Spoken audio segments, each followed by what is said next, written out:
Hello and welcome to my channel.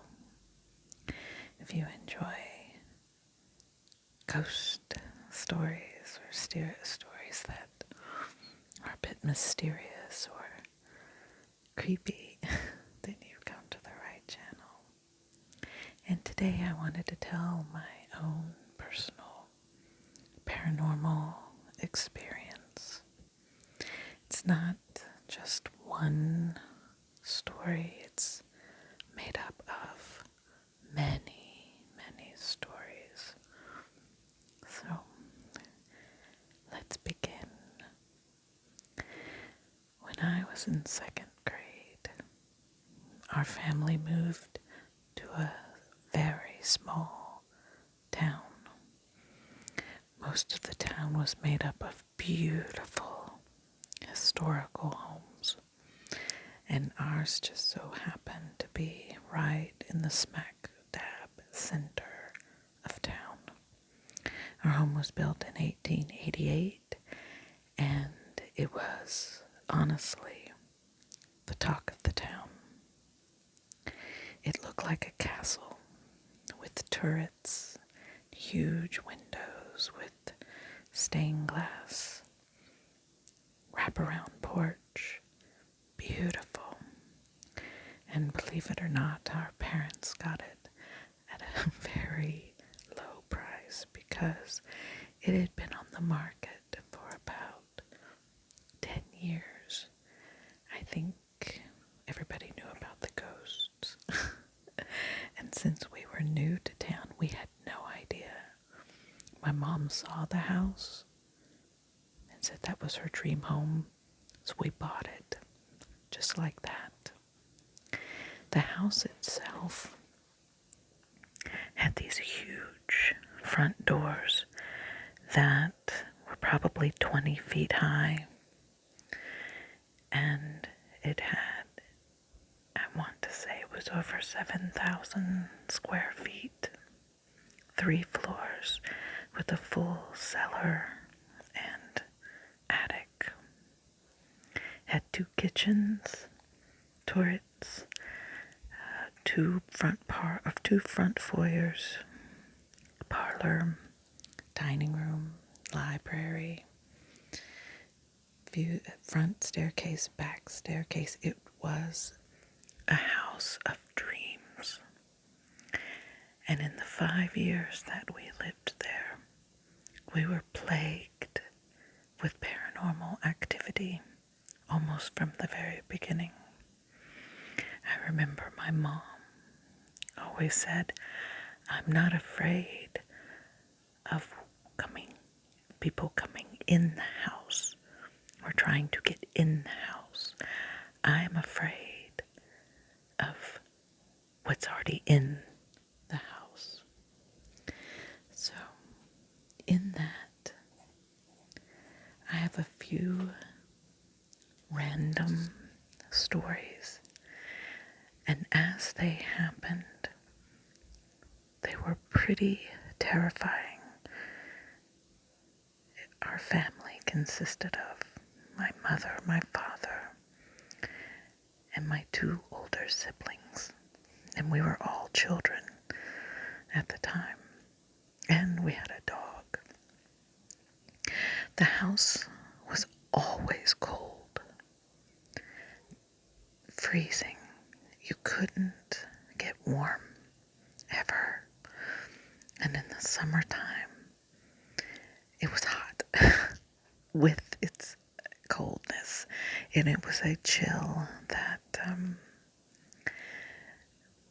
just got you to the bones. So there were a few things that were always happening. There was always footsteps. You'd hear it throughout the day, throughout the night. If you were all alone, just constant footsteps. The entire house was hardwood floors. You would hear that, and then of course, almost every night around, I'd say 2 o'clock in the morning, it sounded like there was a party in the kitchen. The cabinets would open and bang closed. closed, the pots and pans would clatter like somebody's playing the drums. The water would go on, the silverware would jingle in the drawers. Constant. So when people did come and spend the night at our house, they were pretty terrified. I mean, I would know I was. I never wanted to be in the house by myself, but I was still pretty young. Lights would constantly come on and off.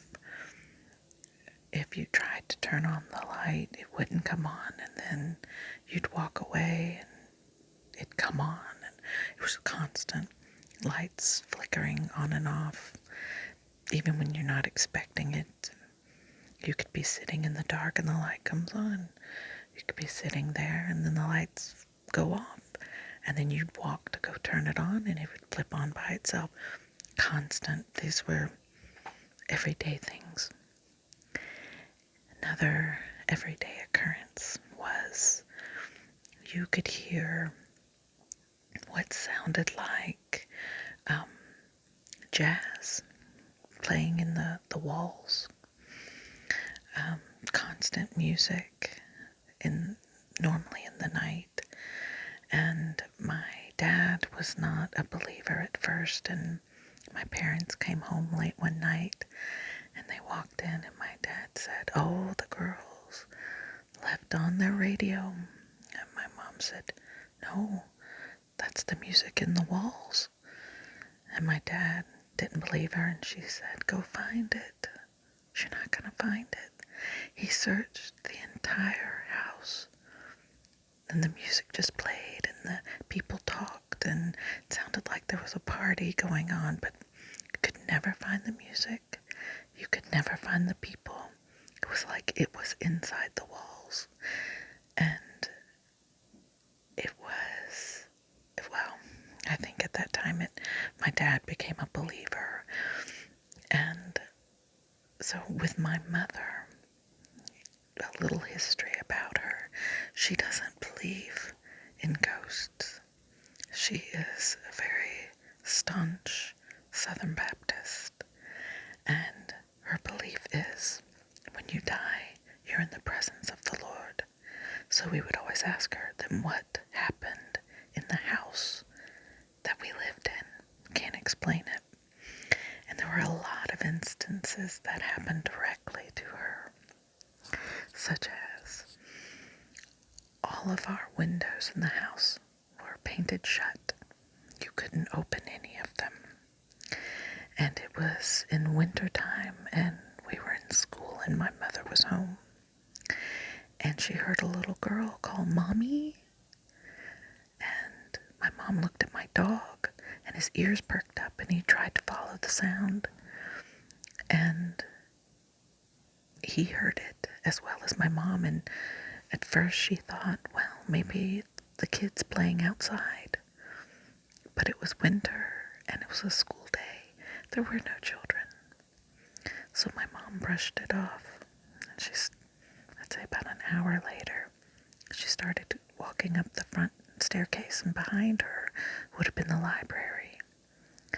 And sure enough, she's walking up the steps, and again she says, it was so loud, a little girl yelled, "Mommy?"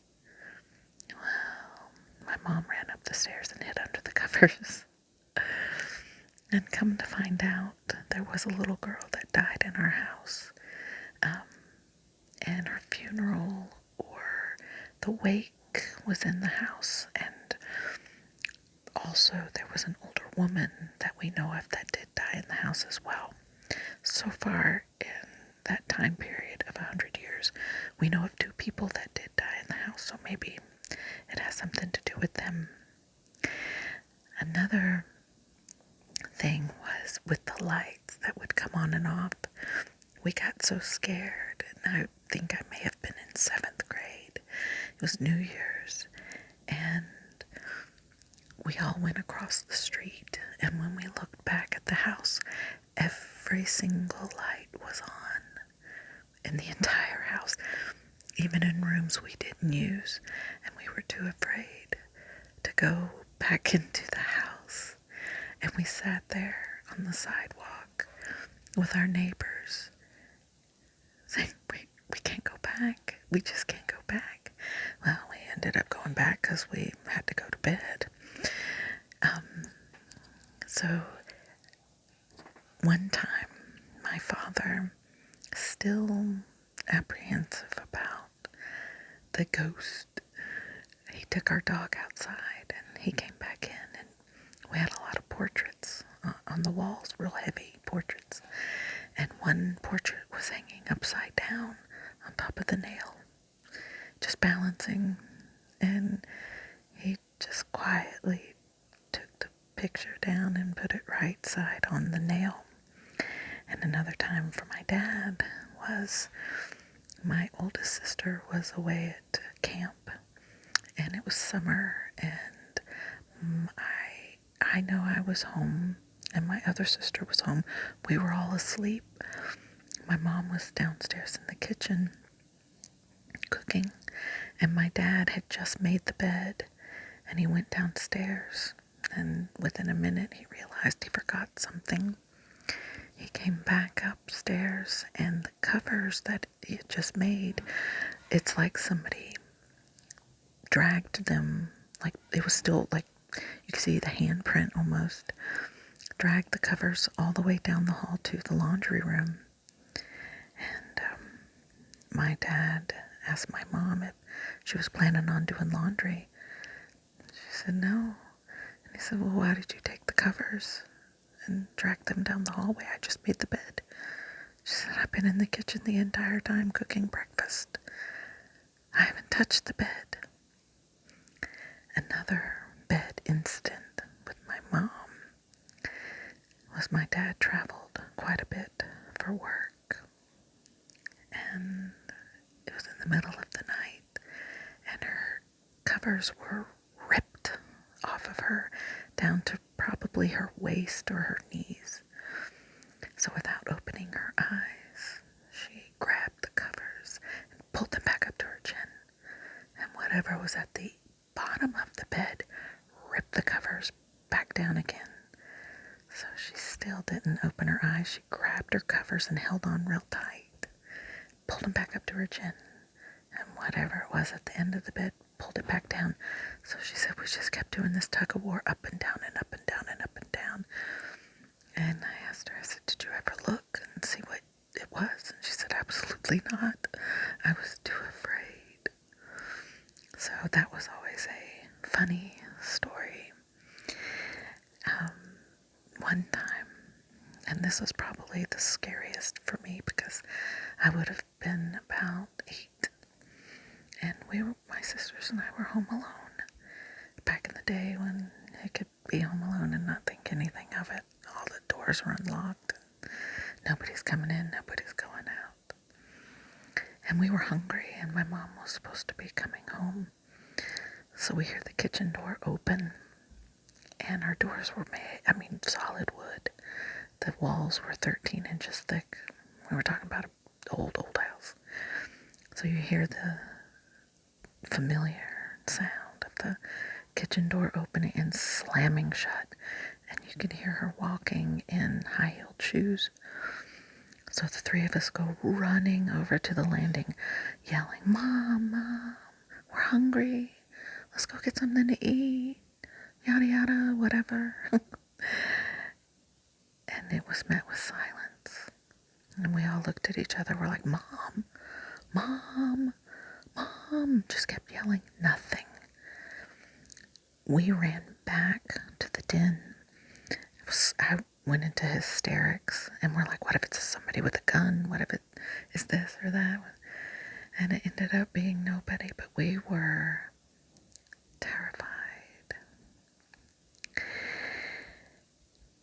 Though we did have a friend over one time, and it was the greatest house to play hide and seek.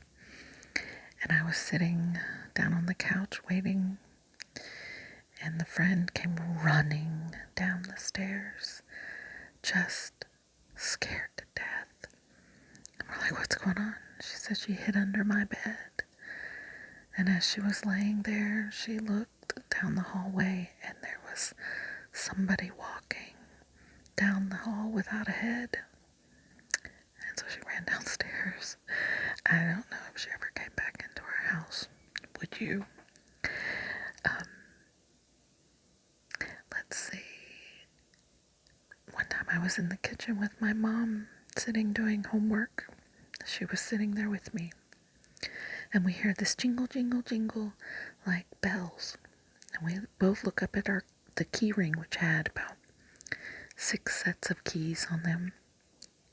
And the key on the end, and the key on like the far second to the end were just like almost falling off. They were jingling, and going back and forth, like an unseen force had just played with the keys. And so we looked at each other and said, "Can you see that?" "Yeah, I can see that." And there was one time my oldest sister was on the phone in the kitchen, and she had a nightgown on, and something pulled the bottom really hard, like yanked it.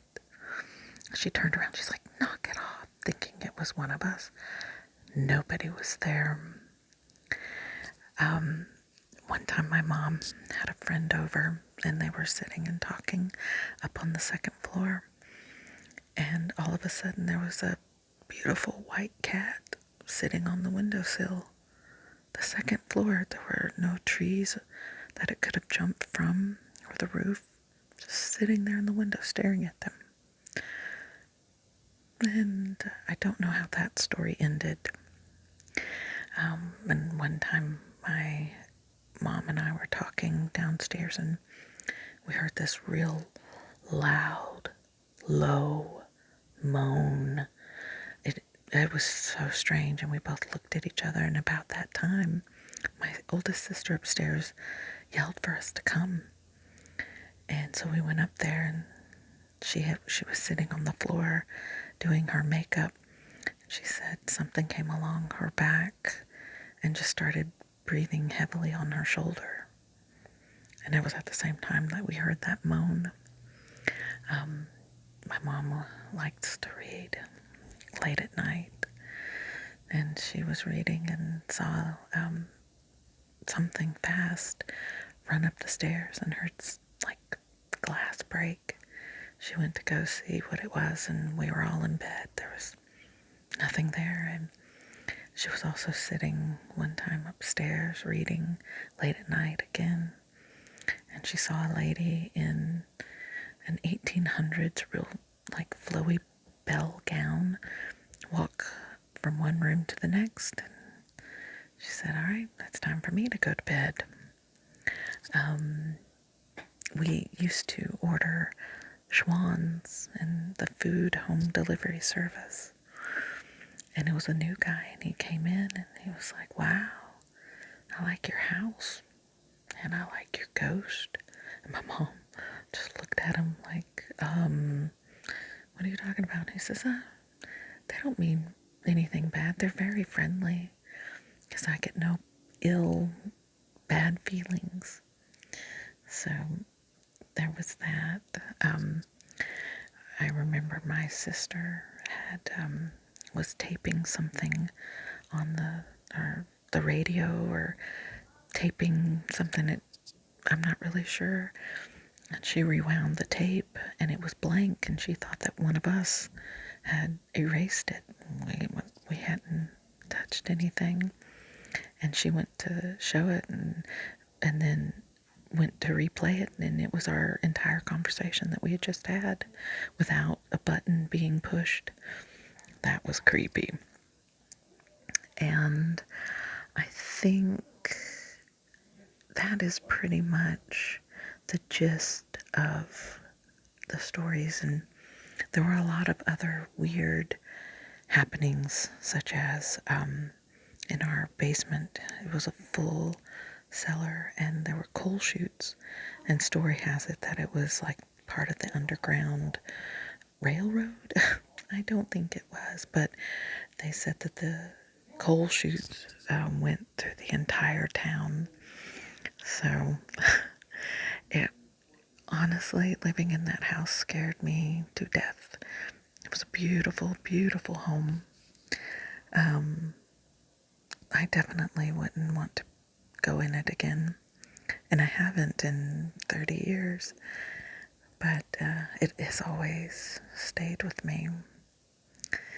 So that is what, honestly, other than Poltergeist being my favorite movie when I was 6, I've always been interested in the unseen or the paranormal. Like, what is it?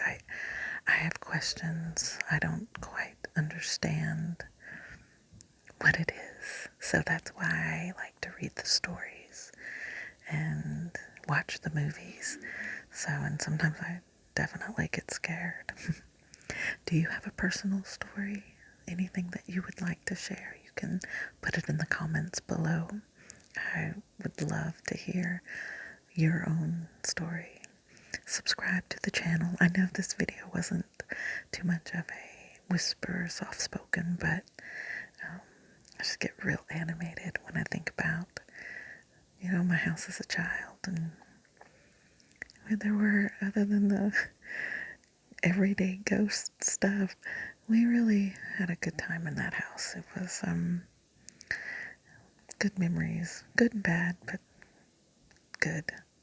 We have wonderful, fun stories to tell. It makes for good party conversation. So thank you again for watching, and I hope that you did enjoy. And know that we are not alone out here. So subscribe, hit the notification bell and the like button. If there's any story that you would like, comment below, and I'll make sure that I can see what I can do to tell that story. Until then, stay just a little bit scared.